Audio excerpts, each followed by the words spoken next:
Hello everyone, কেমন আছো তোমরা সবাই? আশা করছি সবাই ভালো আছো। আমার গলার ভয়েস শুনে কি মনে হচ্ছে বলো তো? আমি সুস্থ না অসুস্থ? একদমই সুস্থ নেই, অসুস্থই আছি। গলা ব্যথা, জ্বর, আর এই জ্বরটা না ঘরে ঘরে হচ্ছে। আমার তো হয়েছে, তার সাথে সাথে আমার মেয়েদেরও হয়েছে। প্রচুর পরিমাণে শরীর খারাপ, সেই কারণে ভিডিওগুলো শেয়ার করতে পারিনি। যে ভিডিওটা দেখছো সেটা কিন্তু 3-4 দিন আগের ভিডিও। আমি যে একদম কারেন্ট ভিডিও শেয়ার করবো তার পরিস্থিতিতে আমি ছিলাম না। এত জ্বর, মাথায় তুলতে পারছিলাম না, মাথা যন্ত্রণা, গলা ব্যথা, মানে কি অবস্থা, মনে হয় যেন আমি আমার মধ্যে ছিলাম না। এখনও আমি পুরোপুরি সুস্থ হইনি।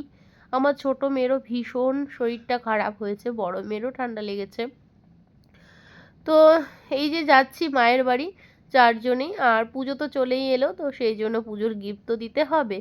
তো সেই কারণে যাচ্ছি, আর আমি রানাঘাট থেকে কিনেই দিই বরাবরই মাকে। এখান থেকে আর টেনে নিয়ে যাই না। আসলে কি বলো তো, অনেক ব্যাগ হয়ে গেলে না খুব কষ্ট হয় যেতে। এমনিতেই লং ডিস্টেন্স, তারপরে যদি ব্যাগ থাকে, তবুও দেখো একটা ব্যাগ তো হয়েইছে।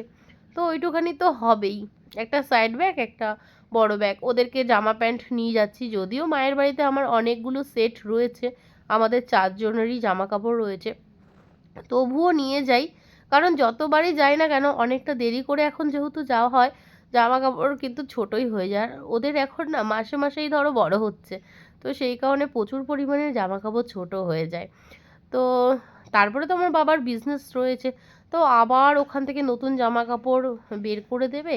তো সেই সব ভাবনা চিন্তা করে আমি আর কি নিয়ে যাই। যতই বাবা দিক না কেন, বাবাকেও তো কিনেই আনতে হয়, তাই না?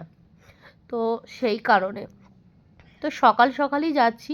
এখন কিন্তু 7:30 বাজে, মানে অনেক সকালবেলা উঠে রেডি হয়ে তারপরে যাচ্ছি।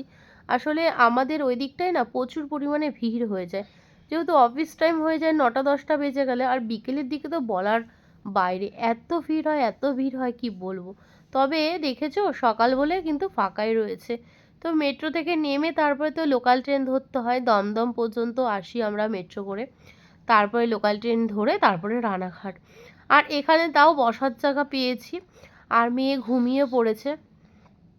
তো এখানে লোকাল ট্রেনে তো 2 ঘন্টা লাগবে, আর মেট্রোতে 1 ঘন্টা, মানে 3 ঘন্টার রাস্তা যেন আর শেষ হয় না। যদি গ্যালোপিন পেয়ে যাই তাহলে কয়েকটা স্টেশন স্টে করে, তারপরে কিন্তু কন্টিনিউ যায়, ওটা কিন্তু মানে আমাদের জন্য ভালো হয়। কিন্তু এমন টাইমে মানে আর কি, ট্রেনটা যে টাইমে আর কি ভিড়ও প্রচুর হয়, তো সেই কারণে আর যাই না। আর ভীষণ গরম পড়েছে আজকে, আর প্রচণ্ড রোদ্দুর। এত রোদ্দুর যেন মুখ চোখ একদম পুড়ে যাচ্ছে। তো ভাবলাম যে সব সব গরম কি আজকেই পড়তে হলো, আর এই রানাঘাটেই কি এত গরম পড়েছে?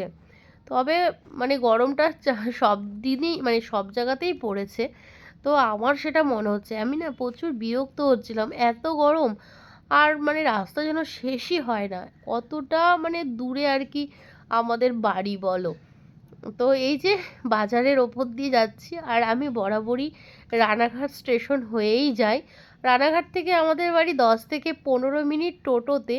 তবে দুটো স্টেশনই আমরা পাই, কালীনারায়ণপুর আর হচ্ছে রানাঘাট।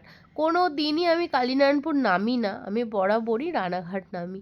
সেটাই জন্য আমার জন্য সুবিধা হয়। আর কালীনারায়ণপুর নামলে আমাদের যে মানে নদীর যে ব্রিজ পার হতে হয়, অতটা হেঁটে আসতে আর ইচ্ছে করে না, কারণ জার্নিটা তো অনেকটা।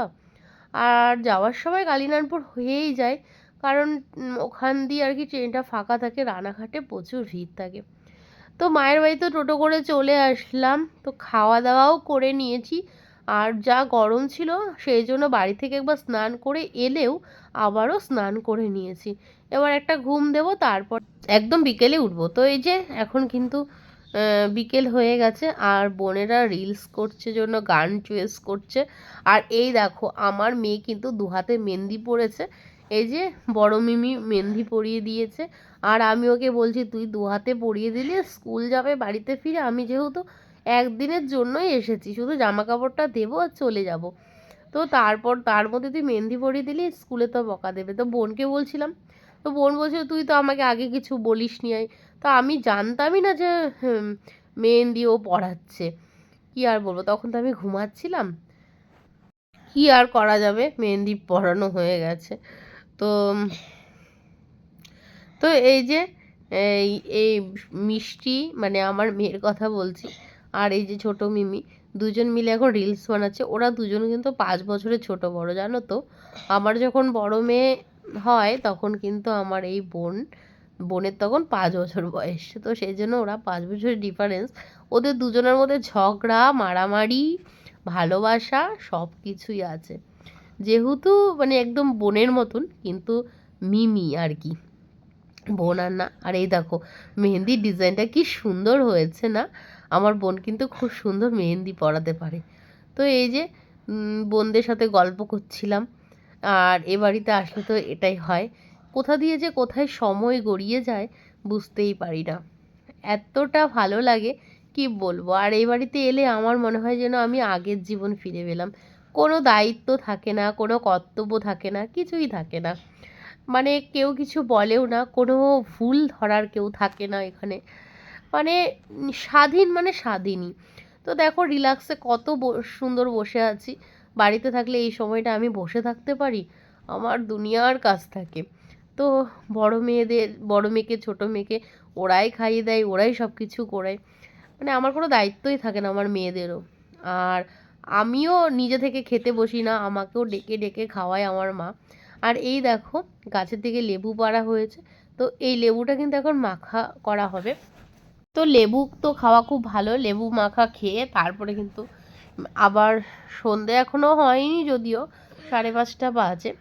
তো লেবু মাখা খেয়ে দিয়ে তারপরে কিন্তু আবার একটু বেরিয়ে পড়েছি, ওই যে বললাম কেনাকাটা করতে যাব।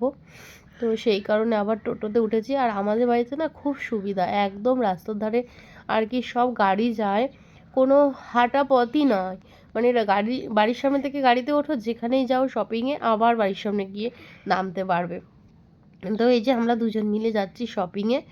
তো দেখা যাক কী কী কেনাকাটা করি, মায়ের জন্য সবার জন্যই তো কিনবো।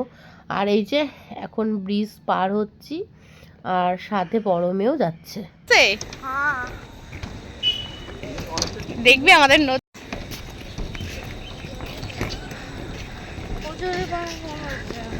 এখানে এমনি এমনি অনেক লোকে দাঁড়াতে আসে, ভিডিও বানাতে আসে। এই যে দাঁড়ানোর জায়গা কোনটা বলো তো? এই যে উপরে, এই যে এই জায়গাটা, ট্রেন পাশ দিয়ে গেলেও কিছু হবে না। এই যে ব্যালকনি মতন করবে না এই জায়গাটা? হ্যাঁ হ্যাঁ, এই যে এই জায়গাটা দেখতে পাচ্ছ, এই যে উপরটা, ওই দেখো সবাই অলরেডি ভিডিও বানাচ্ছে, ওই দেখো। হ্যাঁ আমার এখন তোর মা যে এগুলো জামা প্যান্টগুলো কিনে দিয়েছে, আমার রয়েছে। তো ওই যে মায়ের সাথে দেখা হয়েছে, কারণ হচ্ছে মা ওষুধ আনতে এসছিল, তো সেজন্য একসাথেই টোটো করে যাচ্ছি, আর আমরা বাড়ির দিকেই ফিরছিলাম। তো আমাদের কেনাকাটা আজকে মোটামুটি হলো, এখনও বাকি রয়েছে। তো পরের দিন আবার যেতে হবে, তারপরে আবার সেদিনই বাড়ি যাওয়ার আছে, দেখা যাক কী হয়। তো সমস্তটাই তোমাদের সাথে শেয়ার করব। আর এই যে এখন রাত হয়ে গেছে, এখন কিন্তু বাজে 9:30। তো চলো আজকের ভিডিওটা এই পর্যন্তই। যদি ভিডিও ভালো লাগে লাইক কমেন্ট শেয়ার সাবস্ক্রাইব করো, পাশে দেখো। দেখা হচ্ছে নেক্সট ভিডিওতে। আর আজকে কিন্তু সব ছেলেদের আর কি বাজারটা হলো, আর পরের দিন কিন্তু আমাদের বাজারটা করব আর কি, আমাদের মহিলাগণের। কারণ হচ্ছে একদিনে সম্ভব না, যেহেতু অনেকটা বেলা করে বেরিয়েছি, আর ভাবছি যে কালকে অনেক সকাল সকাল বেরিয়ে যাব। কেনাকাটা করতে করতে কোথা দিয়ে যে কোথায় সময় চলে যায় বোঝাই যায় না। তো চলো টাটা, ভালো থেকো সবাই।